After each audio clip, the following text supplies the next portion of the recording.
So Team USA just wrapped up their showcase games. They're currently in Paris, getting ready to start the Olympics. And over the past few weeks, we've gotten our first look at this version of Team USA. Yeah, maybe not as dominant as we would have liked to been, especially that South Sudan game. We'll get into that. But at the same time, I'm just so hyped. We got Olympic basketball. You know, the summers are sometimes tough. There's summer league, but there's not much else. I'm really excited for the Olympics this year.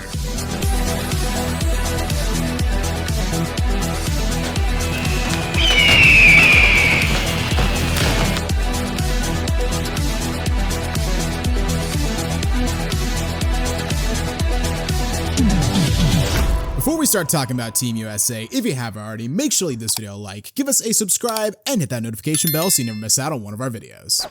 So Team USA has just wrapped up their showcase series. They begin Olympic play on Sunday morning against Serbia, and we made a video about 10 months ago on Team USA after they crashed out of the 2023 FIBA World Cup, and basically we predicted like a revenge tour where you bring together the Avengers, you know, you get LeBron out of retirement, you bring in Steph for his first ever Olympics, you bring back KD, AD, maybe a flip Embiid from the French. Well, the Avengers have played 5 games together, and is it fair to be a little underwhelmed so far? Absolutely. I mean, they've still won every game. They've still looked good in their moments, and they've had some good games against Serbia and Canada, but the Australia game, the Germany game, and especially that South Sudan game where you're 42-point favorites and LeBron has to bail you out at the end against a team that doesn't have an indoor basketball court in their country. In their entire country, not one. Yeah, Stephen A was going off about that, and I had to fact check it, but Wenyan Gabriel also said the same thing. In a country that is younger than the game Call of Duty Black Ops.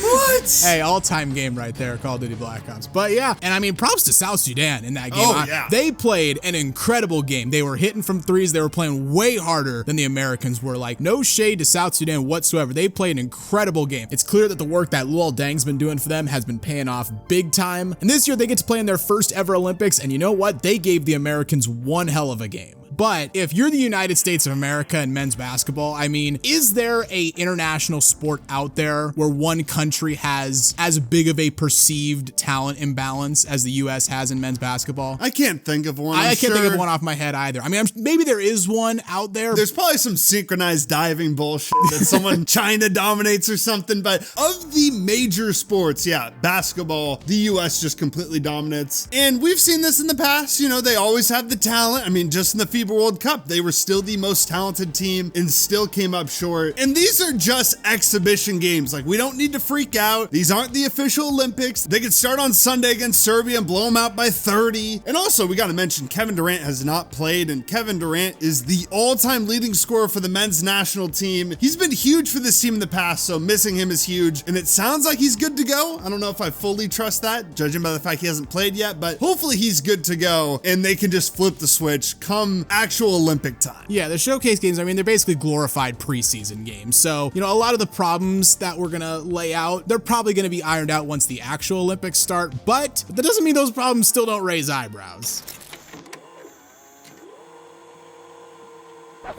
So we'll start with the good stuff, and not really related at all to how the team's gonna play or chemistry or anything like that. It's just really cool that LeBron is gonna be the flag bearer for the United States. No, I was so happy to see it, and deservedly so. Add that to the GOAT argument too.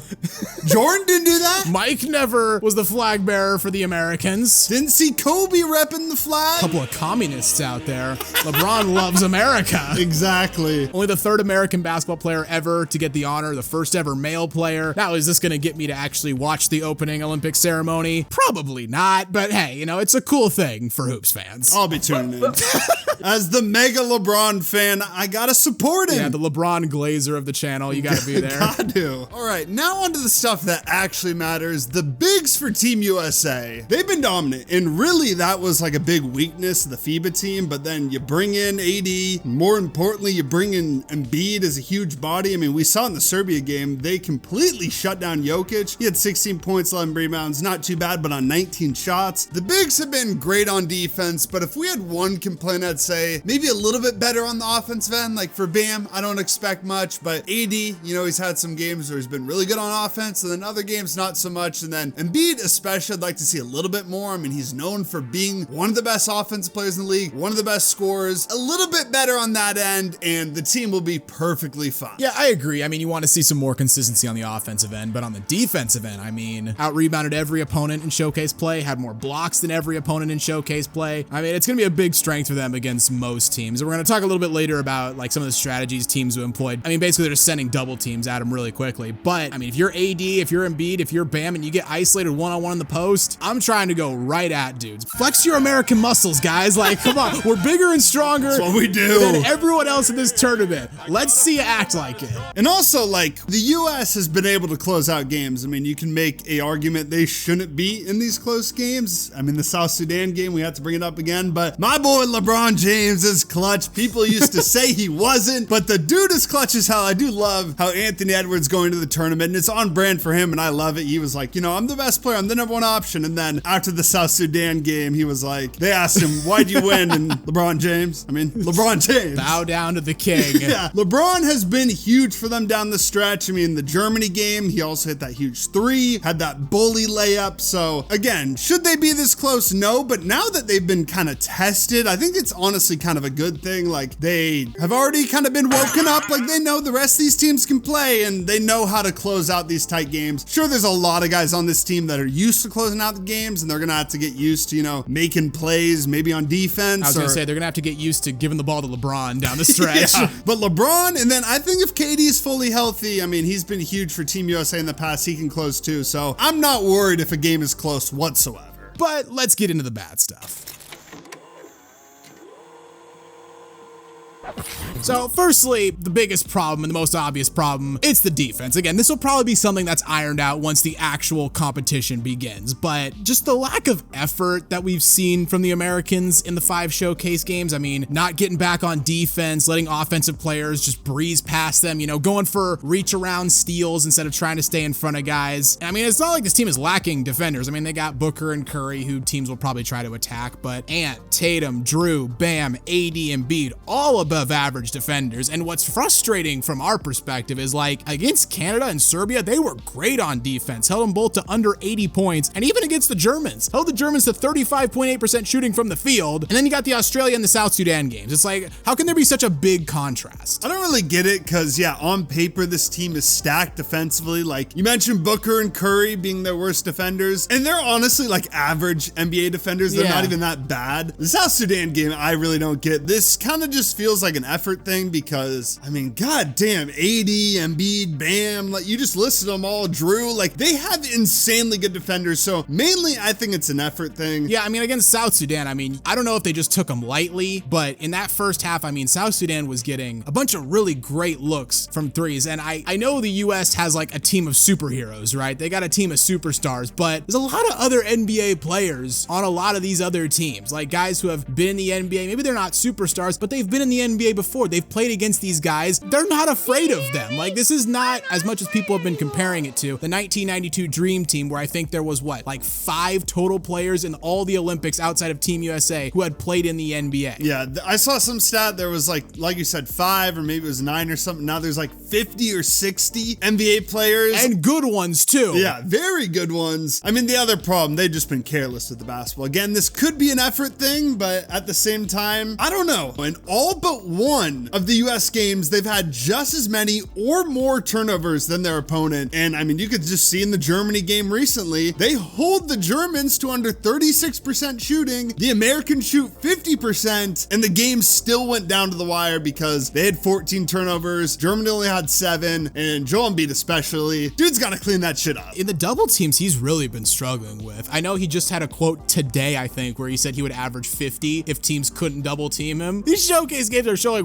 why teams are double teaming him. I mean, he's got 13 turnovers so far, which leads Team USA. If I were him, if I were Steve Kerr, I would say, Joel, as soon as you see that double team crash, like, kick the ball out. Because you got shooters everywhere. Like, don't try to take on two guys in the post. If you get one-on-one, go for it, because Embiid's going to be way bigger than basically everyone else in this tournament aside from, like, Wemby, Gobert, and Jokic. Like, if you get someone who's, like, 5 inches shorter than you, go for it. But if not, kick it out to Booker. Kick it out to Steph. Like, you've got shooters everywhere. And even, like, when things have worked out for the Americans, like against Germany, that one play that Steph had on the fast break where he kind of throws that no-look behind-the-back pass to Booker, and Booker makes an amazing play, gets an and one. Like, that play worked out for them, but it's a really bad idea by Steph. It's like, you're on a fast break, it's late in the game, just make a normal pass to Booker. Give him a good opportunity to make a play. Like, Booker, to his credit, he made a great play out of it, but like, this is a quarterback throwing into double coverage and the receiver makes an insane catch. Like, don't be fooled by the end result, because the initial idea was not a good one. And then, yeah, because of these turnovers and the lack of effort, we've had some pretty damn bad starts. 11-1 versus Canada, versus South Sudan, down by 14 at halftime versus them. Cannot have that in the Olympics. I mean, maybe in the group stage you can get away with that, but once you actually get to the tournament play, that's not gonna work. And the most shocking to me kind of has been the three-point shooting. Steph has struggled in a couple games. I'm not too worried about that. He had that other game where he went off, but I mean, Kevin Durant coming back will help that.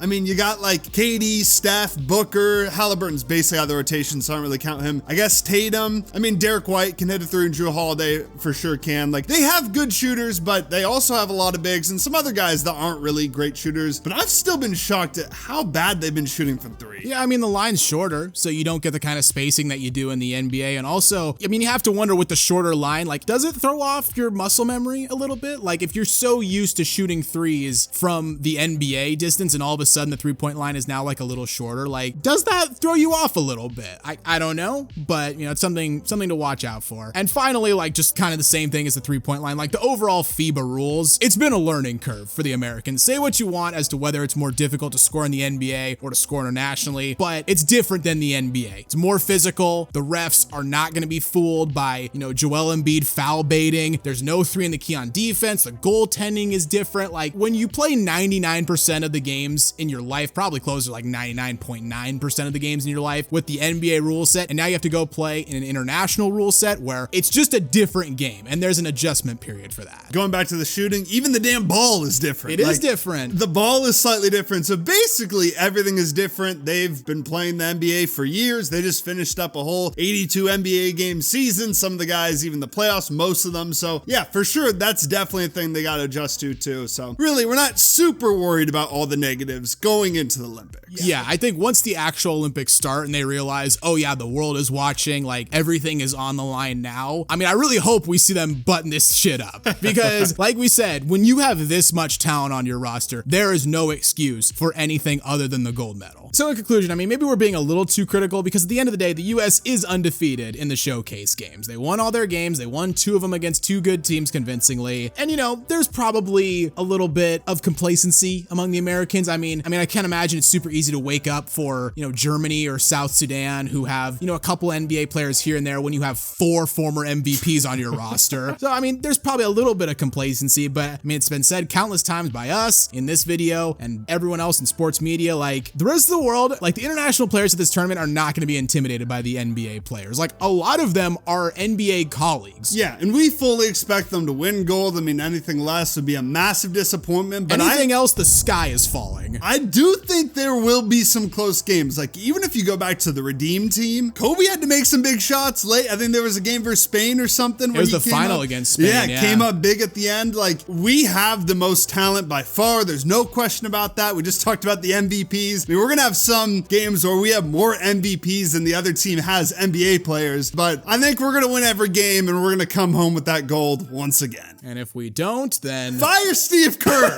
If we don't, I already want him fired and Spo in there, but if he does not win gold, I'm going to be pissed, but he will. He will. I'm backing you, Steve, just this one time. You're going to be able to add more to your Steve Kerr hater manifesto. That's the video, guys. What did you think of Team USA in the showcase games? I'd love to hear what you have to say in the comments down below. If you enjoyed the video, consider leaving it a like. And while you're here, why not check out some of our other videos as well? And don't forget to subscribe to Synthetic Sports.